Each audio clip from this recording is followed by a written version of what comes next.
I wouldn't say I can't see a Jobette in social service. I think Jobette has tremendous energy, and if she was to be put in social service, I think you see a major change in that ministry, and I think that ministry need a kind of a shock and shift like that. So I think that may be good for social services. You know, one of the problems that this country has been facing when we switch government every 5 years is that a new minister would have to go and catch up with whatever what was outstanding and try put their own touch onto what is going on. It normally took us 18 months for the new minister or anything to start under a new administration.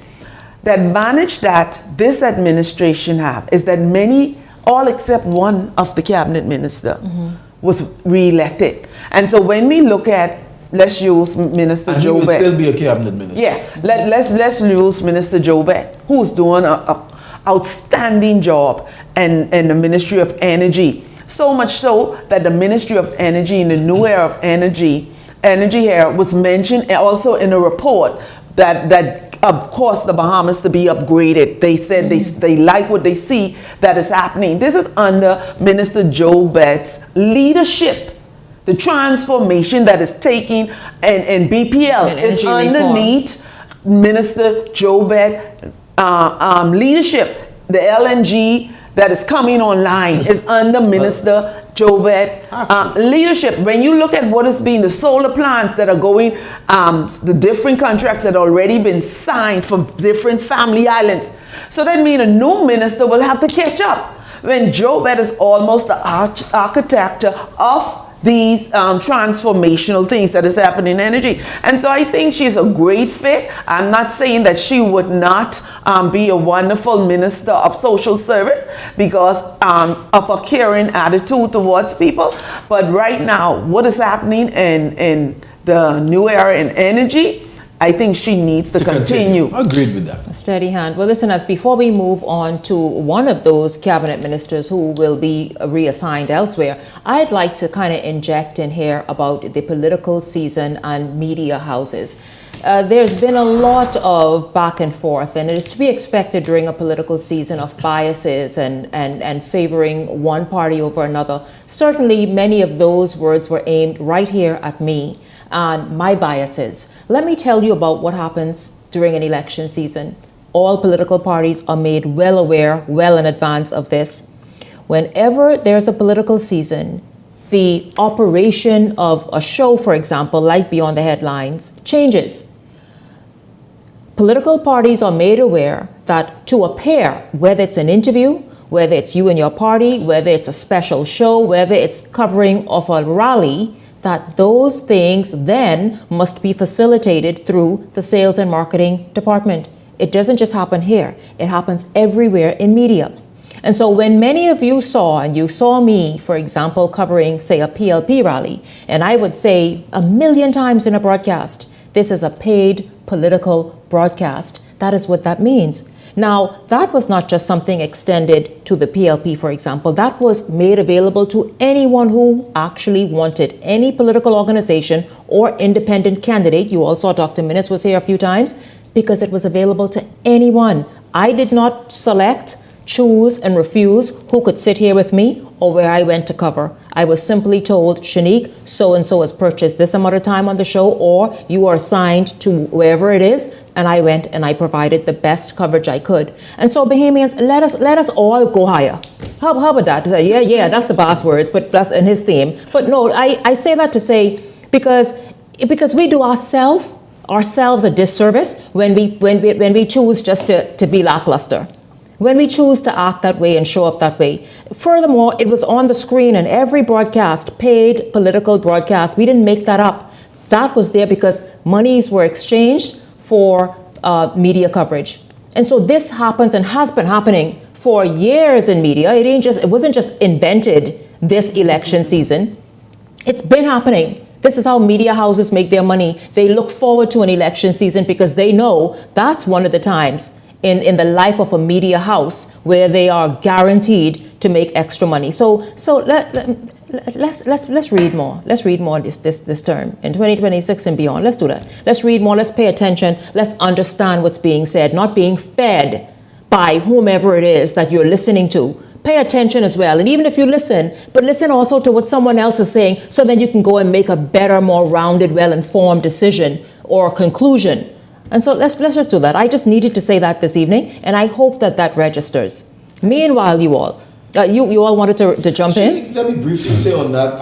I really did feel some kind of way when we were doing that, because I knew that it was a paid political broadcast. I was just hoping that some of the other parties would have stepped in and do the same thing. I would have loved to be at some of those rallies and to really explain and express like I did at the Progressive Liberal Party rallies that paid for your show. I would have loved to be at the F&M rallies and kind of be there on site and explain whatever energy, whatever was going on there, rather than just watching it from a distance. So you're absolutely correct. Shanique, amazingly, I'm going to use somebody as an example. They were included in the panel from Grand Bahama, and they came on the show and made their contribution. And about a few days later, I see him dragging you, tearing you down, criticizing, making fun of you. Listen to me. Some people just can be that way. I mean, you could make your little polite speech and they already cussing you out on the live feed. Because if they cannot control you, some of them can articulate a sentence, but they can tell you should say it like this, and you should say, I think it's fun for them. And then they're on their biases shows. Because I know I personally refer to a media house as the F&M best PR agency. And I'm reading them. I even stopped after a point because it was vexing my spirit because they were so blatant. But because it appealed to some people, no complaint. And one thing I admire about the PLP campaign strategists, they didn't follow up. They just kept focused. The message was progress, progress, progress. And some of y'all need whip whopping. It's quite disappointing. It is very disappointing when we don't, as a people, mature and force ourselves also to just become more intellectually engaged. And to make sense in what it is that we say and we believe and we think. Let's just do that. Not to do me a favor, but just to become more informed, so that we all move forward better, on a better footing.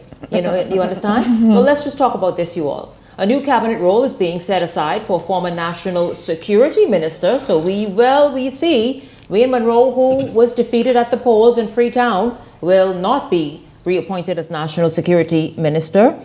He suffered, of course, you all know, a stunning defeat on Tuesday, becoming the only PLP incumbent to lose his seat as Member of Parliament for Freetown. Now, Monroe, who was elected in 2021, lost to F&M Vice Chairman Lincoln Deal in a close race that saw, and let me tell you, that race was very close. It was just under 20 votes, in fact, that separated. But I knew that he would do well. Yeah, I think it's about 16, about 16 in fact, about 16 votes that separated Monroe and Deal. But of course, Deal is winner. That's just how it is. And so, of course, here's what Monroe had to say today. And I feel good. The Prime Minister has been sworn in to commence the second consecutive term of his administration. I am disappointed in the outcome in Freetown. I'm not devastated. I'm not demoralized. As I said, Freetown is my ministry. I was sent there by the late Archbishop Gomez. I continue to be there a quarter of a century later. I don't intend to change my church. I don't intend to change my ministry. I'll still be there for the people as I was before. After what appeared to be a defeat, I have had people coming and commiserating and highlighting what I've done for them. Some of it, even I forgot, because I'm not the type of person to go out and bring cameras with me to show me helping people, because I think that offends their pride. But it was really comforting for people who I have helped over the 5 years and beyond to see that they feel a need to comfort me. It's as if they took it harder than I did. But to hear feedback that people appreciate what you did is very heartening and comforting. Well, there's Wayne Monroe. Of course, we all know that he will be the country's chief legal advisor, meaning Attorney General. But let's just talk about something Wayne Monroe said, because I'll tell you, when we did temperature check which was, and I'm happy that you all loved it. You all opened your hands. In fact, you all want temperature check to continue. What are we going to be what temperatures are we checking? Let me just figure it out, okay? Let me figure it out. But Wayne Monroe said, and I've heard it said, because after we did temperature check on Freetown, and I was told, Shanique, y'all weren't fair. Monroe has been working. He has been helping people in Freetown. He doesn't believe it should be put out there to I guess, demean whomever it is he's giving a hand to. And I said, I understand you and I hear that. But Monroe should understand, and you heard him say just now, again, he does not believe in parading people around and saying, hey, look what I did. But also, in this game of politics, you've got to publicly, Peggy and Ellington, you've got to put it out there. That's the only way people know that, listen, this person is actually showing up, working, and making a difference. A large part of politics, Shanique, is about optics. And you cannot be doing things out there and people don't know. Someone once said that when you do things like that, it's like a man winking at a woman in a dark room. She can't see you. Can't see you, buddy. Turn the lights on. And that's what it's all about. Turn the lights on. People need to know, even though you may not have come through this corner and do something for me. But if I see you're busy all through this constituency doing stuff, touching people in this constituency, I can say, well, he didn't get to me, but this is a busy man. He's touching people's lives in this constituency here and there. Wayne Monroe, decent man. And again, he talked about he'd done many things, some that he even forgot. You've got to put it out there. That is simply what politics is. You've got to put it out there, make sure people know that this member of parliament is involved and is engaged in their constituency. I've even during temperature check, I been and I check the presence and the performance on social media, and it counts for a lot. Many of the progressive liberal candidates had to catch up.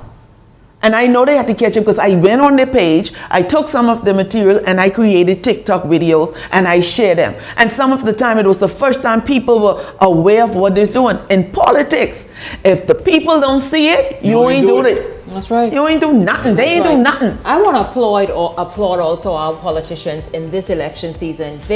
You all had TikTok ringing. I mean, of course, Friday is Weekend Review Fridays. We'll have some new because obviously the new ministers and a whole lot more to tell you about. But I just want to applaud many of you who understood where politics is now. You heard Desmond Bannister at the top of tonight's show talk about showing up with a phone and being able to say, okay, this is what's happening in this home and all that. That is where politics and quite frankly, businesses headed. And of course, campaigning where it's headed at very tech savvy. You must kind of tap into that somehow, wherever level you want to come in at, but you have to be a participant in that new space. Peggy, what you want to say? No. I'm just saying, agreeing with you. Oh, absolutely. Well, listen, I wanted to get to, of course, we will hear tomorrow evening from, you hold up the bell, we will hear from Dr. Dwayne Sands tomorrow evening as we do a sort of a week in review. And I promise you this, we'll also hear about what happened in Grand Bahama. The Free National Movement won 3 seats there. That's right, my Grand Bahama panel they are waiting to have their say, and you're going to hear from them tomorrow evening as well. Thank you very much, Peggy. Thank you, Ellington. Thank you for being here. Of course, to T. Desmond Bannister, thank him very much, former Deputy Prime Minister. And a huge thank you to all of you for tuning in this evening. I certainly enjoyed having you here. I look forward to seeing you right back here tomorrow evening. This is Peggy and her antics, y'all. I look forward to seeing you right back here tomorrow evening. For the entire Beyond the Headlines team, I'm Shanique Miller. Make it a great evening, everyone.